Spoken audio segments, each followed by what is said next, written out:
तो इस फिल्म की शुरुआत में हमें दो सिस्टर्स से मिलवाया जाता है जो एक नई चर्च के लिए काम कर रही थी। सिस्टर पैक्सटन और सिस्टर बर्नीज। इन्हें चर्च के लिए न्यू मेंबर्स लेकर आने थे। जिन लोगों ने उनकी ऑफर एक्सेप्ट की थी, ये लोग उनके घर जाकर उन्हें चर्च के लिए इनविटेशन देने वाले थे। रास्ते में इन दोनों सिस्टर्स को कुछ लड़कियां मिल जाती हैं जो सिस्टर पैक्सटन को बुली करती हैं और सिस्टर पैक्सटन दुखी होकर रोने लग जाती है, जिससे हमें पता चलता है कि वो बहुत भोली और बहुत नरम दिल की है। ये देखकर सिस्टर बर्नीज उन्हें समझाती है कि आपको अपने आप को मजबूत करना होगा, ऐसे रोने से कुछ नहीं होगा जिंदगी में। फिर बातें करते हुए ये लोग मंजिल पर पहुंच ही गए थे। रास्ते में बारिश भी होना शुरू हो गई थी और ये दोनों भीगे हुए भी थे। ये लोग आए थे मिस्टर रीड्स के घर, जिन्हें रिलीजन के बारे में कुछ सवाल करने थे। मिस्टर रीड इन्हें घर के अंदर बुलाते हैं, लेकिन बर्नीज कहते हैं नहीं, हम अंदर नहीं आ सकते। हमारी चर्च का एक रूल है कि अगर घर में कोई लेडी ना हो तो हम उस घर में नहीं जाते। तब यहाँ रीड ने कहा मेरी वाइफ है और वो किचन में ब्लूबेरी पाइस बना रही है। इन्हें ब्लूबेरी की खुशबू भी आ रही थी घर से, इसलिए उसकी बात मानते हुए ये दोनों घर के अंदर चली गई। साइकिल्स इन्होंने अपनी बाहर ही पार्क कर दी थी। घर जाकर इन्होंने अपना गीला कोट उतारकर रीड को दिया और वहाँ बैठ गई। ग्रेट ने इनसे कहा कि कुछ ही देर में उनकी वाइफ उनसे मिलने आ जाएंगी, आप लोग घबराए नहीं। यहाँ रीड उनसे उनकी पुरानी लाइफ के बारे में सवाल करता है, तो हम भी ये जान पाते हैं कि ये दोनों एक चर्च में ही बनी बड़ी है। अब रीड इनसे सवाल करता है क्या आप लोगों को गॉड पे बिलीव है? दोनों ने हाँ में जवाब दिया। वो अब इनको बुक ऑफ मॉर्मन दिखाता है, जिसे जोसेफ स्मिथ ने लिखा था। उनके मुताबिक वो पहले किसी रिलीजन को नहीं मानते थे, लेकिन फिर वो जब मुश्किल में थे तो तब एक एंजल उनकी मदद करने के लिए आई, जिसके बाद से उनका रिलीजन और गॉड पे बिलीव हो गया। रीड इन दोनों से सवाल करता है कि क्या जोसेफ स्मिथ की बातें तुम्हें सच लगती है या नहीं, जिस पर ये दोनों कहती हैं हाँ, ये बातें बिल्कुल सच है, गॉड भी इसी दुनिया का हिस्सा है। वो दूसरा सवाल करता है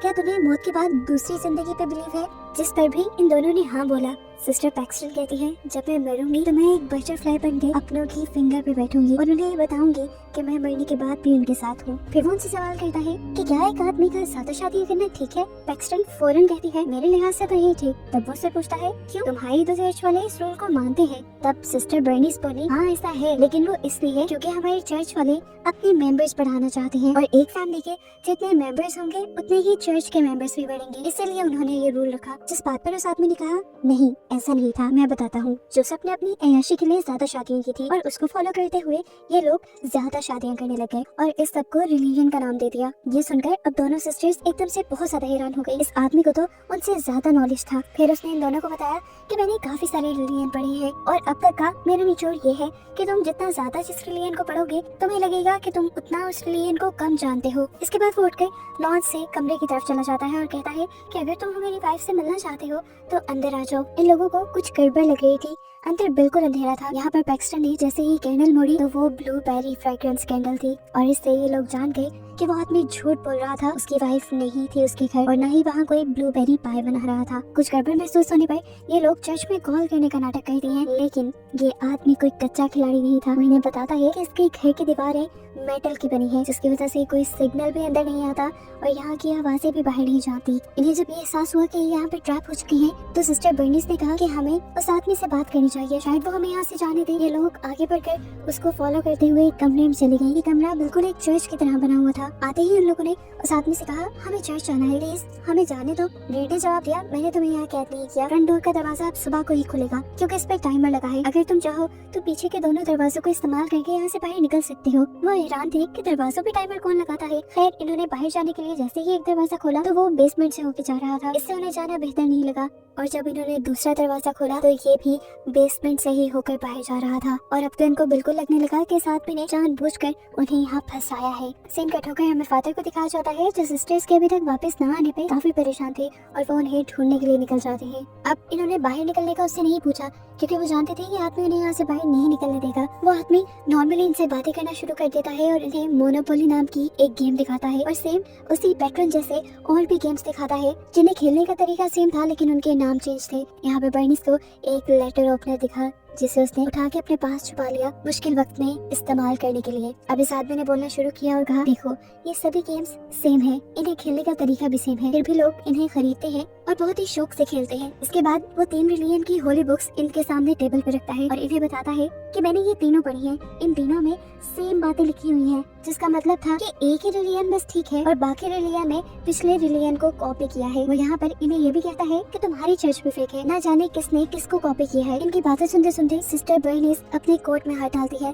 उसके कोट में उसकी साइकिल की चाबियां नहीं थी। चाबियां इस टाइम पैक्सटन के कोट में खनक रही थी और वो ये देखकर जान गई कि साथ में ने एक प्लान के तहत उन्हें यहाँ ट्रैप किया है। उसने जरूर उनके बाइक्स के साथ भी कुछ किया है, इसीलिए चाबियां अब पैक्सटन के पास है। वो उसके ट्रैप को समझकर उसका सारा लेक्चर सुनकर उसे कहती है, आप जो भी कहे, आपका इस सारा लेक्चर सुनने के बाद भी मुझे गॉड पे और अपने रिलीजन पे बिलीव है। उसके बाद सुनकर मिस्टर रीड वहाँ पे मौजूद 2 दरवाजों पे बिलीव और डिसबिलीव लिख देता है और कहता है कि अगर तुम गॉड पे बिलीव रखती हो तो बिलीव वाले दरवाजे से जाओ, मैं भी देखता हूँ तुम्हें गॉड क्या सही रास्ता दिखाते हैं या नहीं। ये लोग अब गॉड पे बिलीव करते हुए बिलीव वाले दरवाजे के अंदर चली जाती है। यहाँ पे बहुत अंधेरा था। इन्होंने मोबाइल की टॉर्च ऑन की तो इन्हें वहाँ पे एक टेबल और चेयर दिखा और एक दूर छोटी सी विंडो भी दिखी जिसे लकड़ी से सील किया गया था। ये लोग चेयर उठाकर उस विंडो की सील तोड़ने की कोशिश करती है, लेकिन एक लकड़ी से ज्यादा वो इसे तोड़ नहीं पाई। अब सिस्टर बर्नीस पैक्सटन को वो लेटर ओपनर देती है जो उसने उस आदमी के रूम से चुराया था। वो पैक्सटन को कहती है कि मैं इस आदमी को बातों में लगाऊंगी और जब मैं कुछ खास वर्ड्स बोलूंगी तो तुम ठीक वक्त पे उस आदमी के ऊपर हमला कर देना, जिसके बाद हम दोनों बचकर यहाँ से निकल जाएंगे। अब ये लोग यही डिस्कस कर रहे थे कि एक चादर में लिपटी हुई औरत इनके सामने आकर बैठ गई। उसके हाथ में एक जहर वाली पाई थी। वो अब नीचे बैठकर कुछ दुआएं पढ़ने लग जाती है और रीड की आवाज इन्हें बताती है कि ये औरत एक प्रॉफिट है, एक पैगंबर है और ये यहाँ पे अब जहरीली पाई खाएगी और मर जाएगी, जिसके बाद ये औरत तुम्हें ये बताएगी कि उसने मरने के बाद आफ्टर लाइफ में क्या देखा। ये बात सच में मानने वाली नहीं थी, लेकिन है ये लोग यहाँ पे रुक गए। सिस्टर बर्नीस ने ऊपर जाकर देखा कि रीड ने अपने घर का एक मॉडल बनाया हुआ था और वो उस मॉडल में उन लड़कियों को जहाँ चाह रहा था वहाँ रख रहा था, जैसे वो लड़कियां इनकी कठपुतलियां हो। जब वो इस काम में बिजी था तो उसने चुपके से एक दरवाजे से निकलकर दूसरे डिसबिलीव वाले दरवाजे में जाने की कोशिश की ताकि वहाँ से वो निकल पाए, लेकिन उसने देखा कि ये दोनों ही दरवाजे बेसमेंट के अंदर जा रहे थे, एक ही बेसमेंट के अंदर। डिस्प्ले वाले दरवाजे पे वापस आकर उसने देखा कि वहाँ पे एक माचिस पड़ी है जिसे वो उठाकर यहाँ पे आग लगा सकती है, लेकिन जब उसने वो लेने की कोशिश की तो उसके हाथ नहीं लगी, इसीलिए जल्दी से वो अपने वाले दरवाजे में वापस चली गई, जहाँ जाकर उसने देखा कि वो औरत जिसे रीड प्रॉफिट कह रहा था वो जहरीली पाई खाकर मर चुकी है। उसके मरते ही रीड इन दोनों से कहता है कि तुम उस औरत की नसें और सांसें चेक करो, क्या वो मर गई है। ये लोग जब चेक करते हैं वो औरत सच में मर चुकी थी, जिसके बाद रीड ने कहा कि अभी औरत उठेगी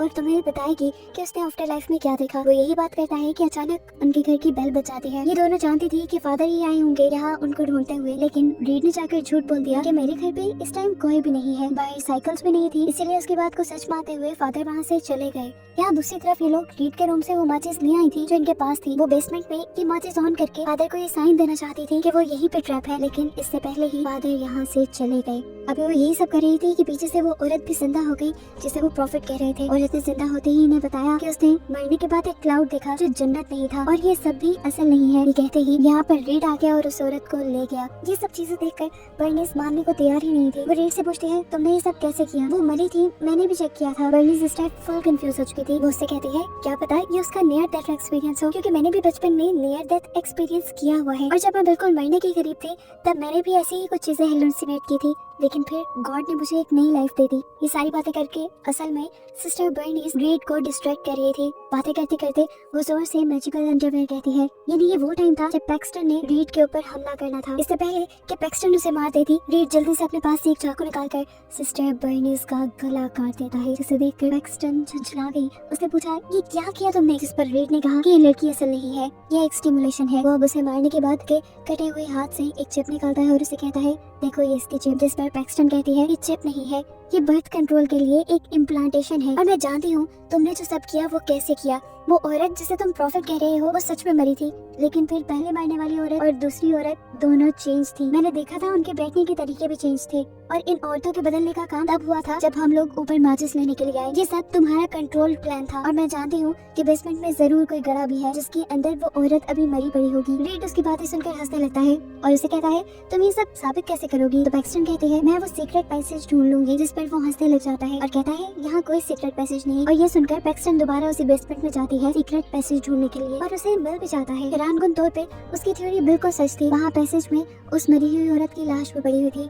उसने वापस आकर रीड से कहा मैंने कहा था ना ये सब तुम्हारा कंट्रोल्ड है। उसकी बात सुनकर अब रीड परेशान होने के बजाय उल्टा खुश हो रहा था। असल में रीड चाहता था कि पैक्सटन ये सब कुछ समझे जो उसने किया। अब वो यहाँ के सारे रूम्स में जाती है। एक रूम ऐसा था जहाँ पर उसी की साइकिल का लॉक लगा हुआ था। वो अपनी साइकिल की इस्तेमाल करते हुए उस लॉक को जब खोलती है तो अंदर बहुत सारी औरतें कैद थी, जिन्हें देखकर वो परेशान हो गई। अब उसके पास रीड आया और उसने कहा कि तुमने समझ आई कि असली रिलीजन कौन सा है। जिसके जवाब में वो एक लंबी स्टोरी सुनाना शुरू करती है। उसकी आवाज में दुख नजर आ रहा था। उसने बोलना शुरू किया और कहा कि तुमने सब प्लान किया हुआ था। जब से हम यहाँ आए तब से तुमने प्लानिंग करना शुरू कर दी। हमारे हाथ से हमारे कोट लिए और साइकिल की चाबियां निकाली, साइकिल को अंदर रखा और फिर तुमने वो सब करवाना शुरू कर दिया जो तुम चाहते थे। सारी चीजें तुम्हारे कंट्रोल में थी। मतलब तुम ये समझाना चाह रहे हो कि असली रिलीजन कंट्रोल है तुम्हारे ही मुताबिक। हम जिस भी रिलीजन को फॉलो कर रहे हैं वो सिर्फ हमारे माइंड को कंट्रोल कर रहा है। वो सब हमारी सोच नहीं है, बल्कि हमारे रिलीजन के थ्रू हमें कंट्रोल करवाया जा रहा है। ये सुनकर अब रीड खुश हुआ था कि पैक्सटन को सब समझ आ गई थी। उसने कहा हाँ, सारे ही रिलीजन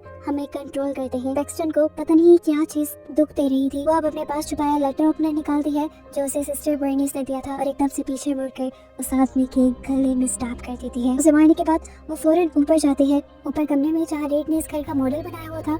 उसे देखकर वो यहाँ से बाहर निकलने का कोई रास्ता ढूंढने लगती है, लेकिन जैसे ही वो दरवाजों के पास आती है तो उसे देखने को मिलता है कि ये सारे दरवाजे एक दूसरे से इंटरलिंक्ड हैं। एक मेज की तरह बना हुआ है ये घर। वो इस पूरे घर में कई मर्तबा घूमी और वापस आकर वहीं पहुंच गई और उसे समझ आ गया कि शायद वो इस घर से नहीं निकल सकती। अभी वो इसी टेंशन में थी कि एकदम से जख्मी रीड उसके पास आया और उसके जिस्म में उसने स्टैप कर दिया। पैक्सटन भी अब मरने के करीब थी और इस टाइम पे रीड ने उससे कहा कि तुम गॉड को मानती हो, गॉड तुम्हारी बात सुनेंगे, तुम हम दोनों के लिए प्रे करो। यानी वो भी गॉड को मानता था, लेकिन पता नहीं क्यों गॉड से सब लोगों को बहका रहा था। पैक्सटन भी प्रे करती है और तब हम देखते हैं कि सिस्टर बर्नीस लड़खड़ाती हुई यहाँ आती है। पैक्सटन उसे देखकर बहुत ज्यादा खुश थी। वो यहाँ एक लकड़ी का टुकड़ा उठाकर रीड के गले में मारते हुए उसे जान से मार देती है। पैक्सटन खुश थी कि रीड मर गया था और अब उसकी साथी उसके पास थी, लेकिन कुछ ही देर में सिस्टर बर्नीस की डेथ हो गई, जो देखकर पैक्सटन को बहुत दुख हुआ। अब पैक्सटन दोबारा ऊपर गई और उसने दोबारा रीड के घर का मॉडल देखा और उसे एक खिड़की के बारे में पता चल गया जिससे वो बाहर निकल सकती थी। जल्दी से वो इस खिड़की को खोल गई, फाइनली यहाँ से बाहर निकल गई, यहाँ से आजाद हो गई। और यहाँ से निकलते ही एक तितली आकर उसके हाथ पे बैठी। वो जानती थी ये सिस्टर बर्नीस की ही सोल है जो उसे बताना चाह रही है कि वो हमेशा उसके साथ रहेगी। ये देखकर वो खुश हुई और उसका इस चीज पे भी बिलीव बन गया कि मरने के बाद भी एक आफ्टर लाइफ है। उसके बाद समझते ही वो बटरफ्लाई यहाँ से गायब हो जाती है और यहीं पे ये स्टोरी भी खत्म हो जाती है।